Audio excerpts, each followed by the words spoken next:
Welcome to Penrose Learning, where we make understanding easy. You begin by opening Whiteboard Fox and signing in or picking anonymous mode so you can start immediately. First, name the board and set access, viewer or editor. Then pick a canvas size and toggle the grid to guide drawing. Choose your pen thickness and eraser.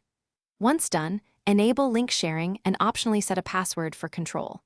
Make sure to copy the invite URL or embed code so collaborators can join right away without delays. Now bring collaborators into the board and coordinate actively.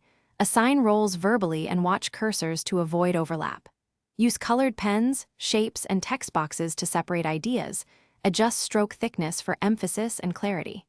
Import images or screenshots, position them, and lock layers to protect diagrams. Use the undo history to revert mistakes and the built-in chat to explain edits.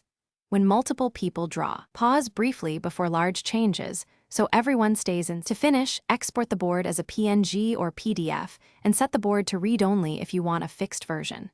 Make sure to clear any sensitive content and save a local backup for archival. Once exported, share the final link or download with stakeholders. If collaborators can't see updates, refresh your browser, verify sharing permissions, or reissue the invite link. If that fails, reload the session and ask participants to reconnect. One quick refresh usually. Thanks for watching. If this was helpful, leave a like and consider subscribing. See you next time.